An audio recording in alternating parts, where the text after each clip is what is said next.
देखिए, सबसे पहले तो मैं आपका अभिनंदन करता हूं और आज तक का पूरे परिवार का मैं अभिनंदन करता हूं लखनऊ की इस पवित्र भूमि पर। और हमारे सबके लिए सौभाग्य का विषय है कि इसमें हमको भी अपनी बात कहने का अवसर आपने प्रदान किया है। बहुत अच्छा हुआ है कि आज़ादी से लेकर के अभी तक 24 जनवरी 1950 को उत्तर प्रदेश बना था, तब से लेकर के आज तक जल शक्ति मंत्रालय पहली बार उत्तर प्रदेश में गठित करके योगी आदित्यनाथ जी ने एक ऐतिहासिक कदम उठाया। जब भारत सरकार ने आदरणीय प्रधानमंत्री नरेंद्र भाई मोदी ने जल शक्ति मंत्रालय का गठन किया तो उत्तर प्रदेश पहला राज्य भारत का बना जो जल शक्ति मंत्रालय बनाया। और मैं आभारी हूं आदरणीय प्रधानमंत्री जी का और आदरणीय मुख्यमंत्री जी का, जिन्होंने दायित्व मेरे ऊपर दिया और अच्छी तरीके से आदरणीय प्रधानमंत्री जी के संकल्पों को पूरा करते हुए आदरणीय मुख्यमंत्री जी के नेतृत्व में उत्तर प्रदेश ने ऐतिहासिक काम किया है। सबसे पहले मैं आपको सिंचाई परियोजना की तरफ लेकर के चलना चाहता हूं। जिन परियोजनाओं का शुभारंभ 89-90 में हुआ था, उसको आज तक किसी सरकारों ने उस पर कोई काम नहीं किया। पहली बार 2017 के बाद हम लोगों ने उस पर काम शुरू किया और बड़ी परियोजना बाढ़ सागर परियोजना, जिसको पूरा करके आदरणीय प्रधानमंत्री जी के कर कमलों द्वारा उसका लोकार्पण किया। 1,50,000 हेक्टेयर जमीन आज उसके माध्यम से सिंचित की जा रही है। और इसी तरीके से सरयू परियोजना का नाम आपने सुना होगा, जो 71-72 में शुरू किया गया था। 78 करोड़ की परियोजना, जिसमें 50 साल बीत गए, आज तक कोई काम नहीं हुआ। लेकिन आदरणीय प्रधानमंत्री जी की प्रेरणा से राष्ट्रीय परियोजना उसको घोषित किया गया और 9,802 करोड़ की परियोजना इसी वर्ष हम लोग उसको पूरा कर रहे हैं, जिससे 14.5 लाख हेक्टेयर जमीन सिंचित होगी। गोड्डा, बलरामपुर, बहराइच, श्रावस्ती, संत कबीरनगर, बस्ती, सिद्धार्थनगर, महाराजगंज, गोरखपुर, ऐसे सभी 9 जिलों को हम लोग कवर करेंगे। 14.5 लाख हेक्टेयर जमीन को सिंचित करेंगे। इसी तरीके से अगर बुंदेलखंड की हम बात करें तो अर्जुन सहायक परियोजना, इस परियोजना को भी शुरू हुए 20 साल हो गया, आज तक उस पर कोई काम नहीं हुआ था। उस परियोजना को हम लोगों ने पूरा किया है और उसका भी लोकार्पण इसी वर्ष हम लोग करने जा रहे हैं। पूरे बुंदेलखंड को हम पानी पानी करेंगे, हर खेत तक पानी पहुंचाएंगे। सर, ये पानी पानी करेंगे, हर खेत तक पहुंचाएंगे, कब करेंगे आप? इसी साल सब कुछ पूरा हो जाएगा और इसका साल उद्घाटन बाकी का है, चुनाव में 6 महीने नहीं, इसका उद्घाटन हम लोग सितंबर-अक्टूबर में करने जा रहे हैं। उसकी पूरी तैयारी हो चुकी है। चूंकि मानसून चल रहा है, इसमें बरसात हो रही है, बरसात के तुरंत बाद उसका लोकार्पण करेंगे आदरणीय प्रधानमंत्री जी, आदरणीय मुख्यमंत्री जी, और सभी खेतों तक हम पानी पहुंचाएंगे। आप जल शक्ति मंत्री हैं, इस समय भी बाहर लखनऊ में बहुत झमाझम बारिश हो रही है और बारिश इतनी ज्यादा हो रही है कि जहां से आप आते हैं, प्रतापगढ़, प्रयागराज, उस पूरे इलाके को ले लें, झांसी के पूरे इलाके को ले लें, फ्लड के मारे लोगों का बुरा हाल है। वहां पर जो स्थितियां पैदा हुई हैं वो यकीनन बहुत भयावह हैं। इसको कंट्रोल कर पाने में क्या आपकी सरकार, आपका मंत्रालय नाकाम रहा है? क्योंकि पूरा पानी भरा हुआ है इस वक्त भी वहां पर। बहुत अच्छी बात आपने बताई है। पूरे उत्तर प्रदेश में जिस तरीके से फ्लड कंट्रोल हुआ पिछले 5-4 सालों में, पूरे भारत के अंदर एक केस स्टडी बन गया है। अभी भारत सरकार के मंत्री आदरणीय गजेंद्र सिंह शेखावत जी आए थे, उन्होंने देख करके आश्चर्य व्यक्त किया। आपको मैं जानकारी के लिए बताना चाहता हूं और आपको गूगल पे मिल जाएगा। 2015 और 16 में उत्तर प्रदेश में 15 लाख हेक्टेयर जमीन बाढ़ से प्रभावित हुई थी और वही उत्तर प्रदेश हमारा आज की तारीख में 2020-19 में 12,000 हेक्टेयर जमीन हमारी प्रभावित हुई। हम लोगों ने 170 परियोजनाओं को पूर्ण किया, 242 परियोजनाओं का लोकार्पण किया। पूरे उत्तर प्रदेश में ड्रेजिंग करके, चैनलाइज करके हमने धारा को परिवर्तित किया। अभिनव प्रयोग उत्तर प्रदेश ने किया। और आपकी जानकारी के लिए मैं बताना चाहता हूं, जब मध्य प्रदेश, राजस्थान, गुजरात, आसाम, बिहार में तबाही थी बाढ़ से, तो मेरा उत्तर प्रदेश पूरी तरीके से सुरक्षित था और आज भी मेरा उत्तर प्रदेश पूरी तरीके से सुरक्षित है। 2020 में, 2019 में एक भी जनहानि, धनहानि, पशुहानि, किसी प्रकार की कोई हानि नहीं हुई, कोई कटाव नहीं हुआ। और जिस बाढ़ की बात आप कर रहे हैं कि पानी भरा हुआ है, कल 4 दिन से मध्य प्रदेश और राजस्थान में जिस तरीके की बरसात हुई और कोटा बैराज और दतिया से जो पानी छोड़ा गया, उसके कारण से चंबल और बेतवा का जलस्तर बढ़ा है। पानी कहीं नहीं भरा है, जलस्तर बढ़ा, खतरे के निशान से सड़कों पर पानी भरा हुआ है, लोगों की गाड़ियां यूं मोटरसाइकिल बहता हुआ चला जा रहा है, का पानी लोग पकड़ने जा रहे हैं तो वो खुद बहते हुए चले जा रहे हैं। ये झांसी की तस्वीर कहीं नहीं, पूरे उत्तर प्रदेश में ऐसा कहीं नहीं है। हमने दिखाया पूरे उत्तर प्रदेश में, पूरे उत्तर प्रदेश में मैं बाढ़ का काम देखता हूं। मैं पूरे दावे के साथ आपके इस चैनल पे कह सकता हूं, और कोई भी व्यक्ति पीलीभीत, लखीमपुर, सीतापुर, हरदोई, गोंडा, बलरामपुर, बहराइच और हमारे संत कबीर नगर, बस्ती, सिद्धार्थनगर, गोरखपुर, महाराजगंज होते हुए बलिया तक पहुंच करके देख ले, पूरा तराई बेल्ट। बाढ़ की सबसे बड़ी समस्या जो आती है, उसका मुख्य कारण है नेपाल का पानी, उसका मुख्य कारण है उत्तराखंड का पानी, उसका मुख्य कारण है राजस्थान का पानी, उसका मुख्य कारण है मध्य प्रदेश का पानी। उसके बावजूद भी हम लोगों ने इतना ऐतिहासिक काम किया है और मैं आपके चैनल के माध्यम से पूरे भारत में बताना चाहता हूँ। आदरणीय मुख्यमंत्री योगी आदित्यनाथ जी ने जो बाढ़ का पैसा अप्रैल और मई में मिलता था और उसका जब हम लोग टेंडर करते थे, तब तक पता चला कि पानी आ गया, बरस गया और बाढ़ का पैसा सब बह गया। पहली बार उत्तर प्रदेश में वह पैसा जनवरी महीने में आदरणीय मुख्यमंत्री जी दे रहे हैं, देने का काम किया, जिसके कारण से मानसून से पहले हम लोगों ने सारे काम को पूरा किया। आज शांति से लोग अपने घरों में सो पा रहे हैं और किसी प्रकार की कोई हानि, कोई कटाव कहीं पर नहीं है। जबकि यहीं बगल में हमारा बिहार है, बिहार में किस तरीके से पिछली बार भी देखा, अब की बार भी देखा, लेकिन आज भी मेरा उत्तर प्रदेश पूरी तरीके से सुरक्षित अब है। आपने बिहार का जिक्र कर ही दिया है तो मैं आ जाती हूँ जरा, चूंकि महत्वपूर्ण मंत्रालय आपके पास है। साफ पानी क्या हर घर तक पहुंच गया? गांवों की स्थिति क्या है? क्या वहां पर टैप नल से पानी गिर रहा है? क्योंकि इस मामले में जो आंकड़े निकलकर सामने आए हैं वो 15% से भी कम है। अगर मैं गलत रहूंगी तो आप मुझे करेक्ट कीजिएगा। जबकि इसी बिहार में अगर हम जाएं तो 80% से ज्यादा जो दावा वहां की सरकार की ओर से किया जाता है, वहां पर लोगों को साफ पानी वो मुहैया करवा रही है। इसमें कमी कहां पर रह गई? देखिए, सबसे बड़ी बात है कि उत्तर प्रदेश और पूरे भारत के अंदर जल जीवन मिशन 25 दिसंबर 2019 को आदरणीय प्रधानमंत्री जी ने विज्ञान भवन से उसका शुभारंभ किया। 2019 में, और 2019 में जब उन्होंने शुभारंभ किया तो उत्तर प्रदेश ने तेज गति से काम करते हुए 27 लाख लोगों को अभी तक कनेक्शन दे चुके। पूरे भारत के अंदर जिस बुंदेलखंड की चर्चा होती थी, जहां पर ट्रेन से पानी कभी पहुंचाया जाता था, वो बुंदेलखंड और विंध्य क्षेत्र में हमने सरफेस वाटर के माध्यम से पानी पहुंचाने की पूरी व्यवस्था किया है और बहुत तेजी के साथ काम हो रहा है, और जिसकी प्रशंसा पूरे बुंदेलखंड में और विंध्य क्षेत्र में हो रही। और उसमें सबसे बड़ी बात है कि हम सरफेस वाटर के माध्यम से लोगों के घर तक पानी पहुंचा रहे हैं। पूरे उत्तर प्रदेश में 2024 तक जो आदरणीय प्रधानमंत्री जी की घोषणा है कि जल जीवन मिशन के माध्यम से हर घर नल जल योजना जो है उसको 2024 तक पूरा करना है। मैं 2024 से पहले, मतलब 2024 तक का वक्त आपको चाहिए होगा। अभी 5 सालों में, 4.5 सालों में कामयाबी नहीं मैंने मिल आपसे पाई कहा है। कि 25 दिसंबर 2019 को जल जीवन मिशन प्रारंभ हुआ। उसके पहले हम लोगों ने उत्तर प्रदेश में बहुत ऐतिहासिक काम किया। ये बुंदेलखंड और विंध्य क्षेत्र का जो हम लोगों का काम शुरू हुआ है, इसके पहले 2018 में जल जीवन मिशन जब प्रारंभ हो रहा था, उसके पहले हम लोगों ने उसकी रूपरेखा बनाई और माननीय प्रधानमंत्री जी ने जब इसका शुभारंभ किया तो हम लोगों ने तेज गति से इस पर काम किया।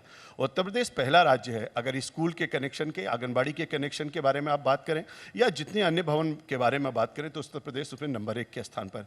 हम उनका अटल भूजल योजना भी और जल जीवन मिशन दोनों में बहुत तेजी से काम कर रहे हैं। आदरणीय मुख्यमंत्री जी के नेतृत्व में उत्तर प्रदेश समय से पहले अपने इस काम को पूरा करेगा और हर घर को नल से शुद्ध पेयजल उपलब्ध कराएगा। इसके लिए मतलब 2024 का इंतजार करना होगा। मैंने आपसे कहा और फिर कि आप कहेंगे 2022 में मौका दीजिए ताकि 2024 में इस लक्ष्य को हम पूरा मैं कर इस पाएं। काम को बहुत जल्दी 50,000 गांव में इसी साल काम शुरू करने जा रहे हैं। 50,000 गांव उत्तर प्रदेश में, कुल 97,000 हमारी जो रेवेन्यू विलेज हैं, उसमें से 50,000 गांव में मैं काम शुरू कर रहा हूं। इसी समय काम शुरू हो रहे हैं। 10,000 गांव में इसी महीने मैंने काम शुरू किया है, बुंदेलखंड और बिंद को क्षेत्र छोड़ करके।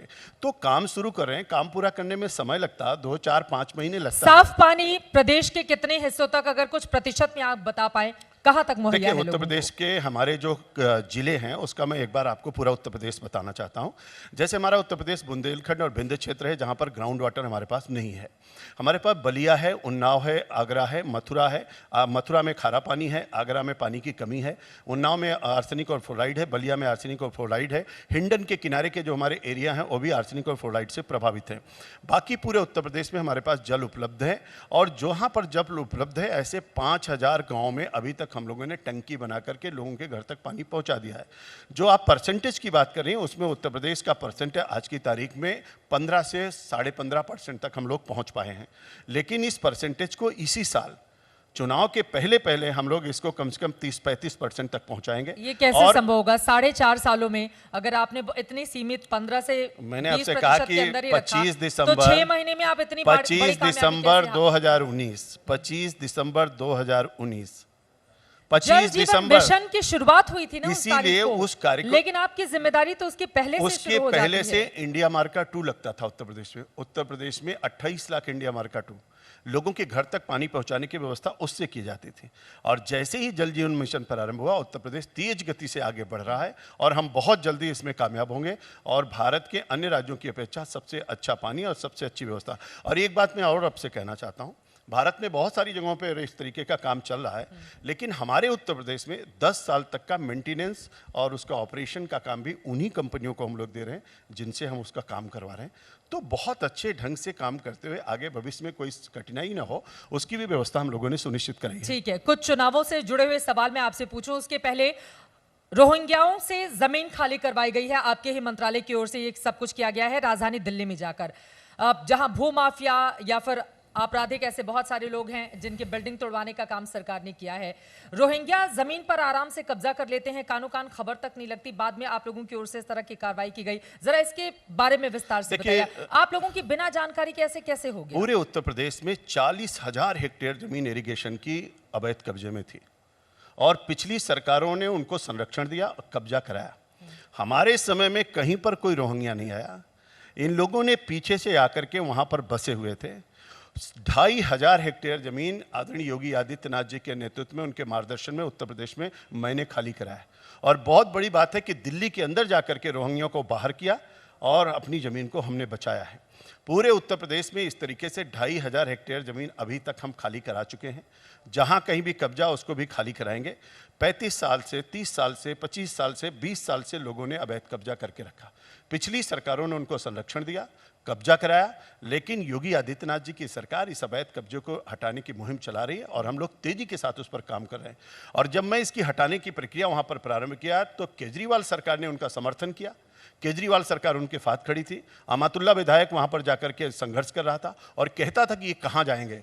तो मैंने कहा कि इनको अपने घर में बसा लीजिए या केजरीवाल के घर में बसा दीजिए, लेकिन हमारी जमीन पर ये नहीं रह सकते।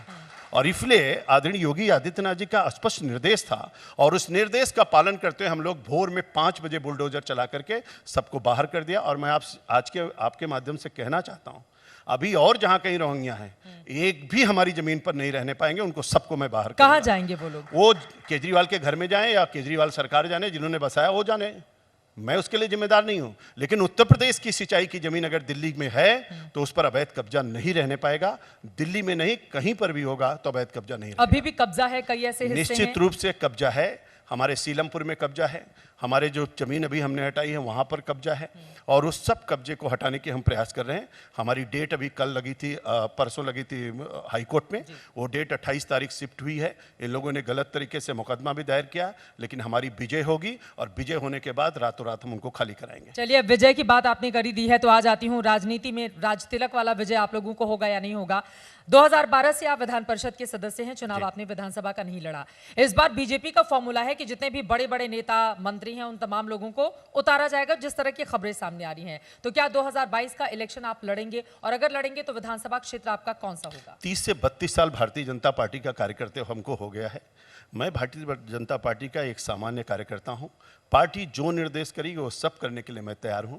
मैं कहां से लड़ूंगा इसका भी निर्धारण पार्टी करेगी। जहां से पार्टी कहेगी वहां से लड़ूंगा। मैं पार्टी का कार्यकर्ता हूं, ये मेरा निर्धारण नहीं है। जो पार्टी आदेश करेगी वो सब कामों को करने के लिए मैं तैयार हूं।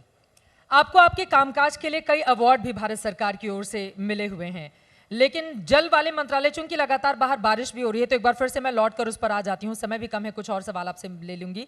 यहाँ पर आपकी कोशिशें उस तरह से कामयाब क्यों नहीं हो पाई? दिक्कतें आपको कहाँ पर नजर आई जिसके कारण जिस तरह की सफलता का आपका अब तक का रिकॉर्ड रहा है उसको आप अभी फिलहाल कायम करते हुए दिखाई नहीं दे रहे हैं? देखिए, उत्तर प्रदेश में सिंचाई विभाग कलंक का टीका था, लूट का अड्डा था, भ्रष्टाचार की जननी थी।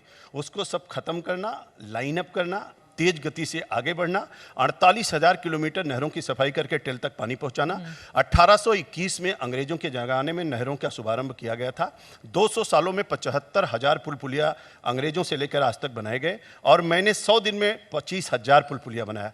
200 सालों में 75,000 पुल पुलिया और 100 दिन में 25,000 पुल पुलिया। मजबूती है कि नहीं है 100 दिन वाले पुल पुलिया की? मजबूती है, ये पूरी जनता भी कर रही है और जनप्रतिनिधि भी कह रहे हैं। दूसरी बड़ी बात है कि टेल तक पानी पहुंचा कि नहीं पहुंचा, भुगतान तब होगा जब प्रधान और किसान लिख करके देगा और जब हमारे विधायक और सांसद उस पर मोहर लगाएंगे। और तीसरी बड़ी बात है कि नाले तो बने लेकिन कभी सफाई नहीं हुई। पहली बार 10,000 नालों की सफाई भी कराया।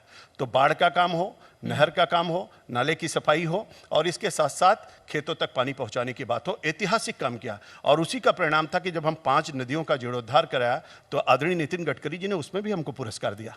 और आपको पता होगा कि बहुत अच्छे ढंग से पूरे उत्तर प्रदेश की कार्यप्रणाली को देखते हुए अभी जल जीवन मिशन से लेकर के नमामि गंगे में, और नमामि गंगे के प्रोजेक्ट को जिस तरीके से हम लोगों ने पूरा किया है और गंगा में जिस तरीके से अविरल निर्मल गंगा हुई है, उसका परिणाम है कि आज डॉल्फिन बनारस में भी दिख रही है और डॉल्फिन कानपुर में भी दिख रही है। सर, डॉल्फिन के अलावा और भी कुछ हमें दिखी ना कोरोना काल में? निश्चित रूप से वो इस तस्वीर क्यों बनी प्रदेश में? गंगा में इस तरह से बहती हुई लाशें जिसने हर किसी को स्तब्ध और परेशान किया। मैं आपसे कहना चाहता हूं कि जब से आदरणीय नरेंद्र भाई मोदी ने नमामि गंगे का प्रोजेक्ट का शुभारंभ किया है, ऐतिहासिक काम करके सीसा मऊ का नाला जो 140 MLD का नाला, उसको टैप करने का काम और आदरणीय प्रधानमंत्री जी का कानपुर में आगमन, बोट के द्वारा वहाँ जाना और पूरी दुनिया को ये बताना कि सबसे गंगा जहाँ सबसे ज़्यादा गंदी थी वहाँ पर भी आज ऑक्सीजन लेवल हमारा बढ़ गया, कोलिफॉर्म हमारा कम हो गया, BOD हमारा कम हो गया और इस तरीके से आज वहाँ पर जीव जंतु दिखने लगे। तो गंगा की अविरलता और निर्मलता, और पहली बार एक पॉलिटिकल पार्टी ने गंगा यात्रा निकाली, दो यात्रा, और दोनों यात्राओं के माध्यम से जनजागरण किया। 1250 किलोमीटर में बहती हुई उत्तर प्रदेश में गंगा के किनारे 1650 ग्राम ठीक है, पंचायत, जी। और इसके साथ 21 नगरीय क्षेत्र, सबको ODF करना, ODF प्लस करना, और सभी क्षेत्रों में चबूतरा बना करके गंगा आरती का शुभारंभ करना, जैविक और ऑर्गेनिक खेती के माध्यम से गंगा के दोनों तटों को पूरी तरीके से प्रदूषण मुक्त करना।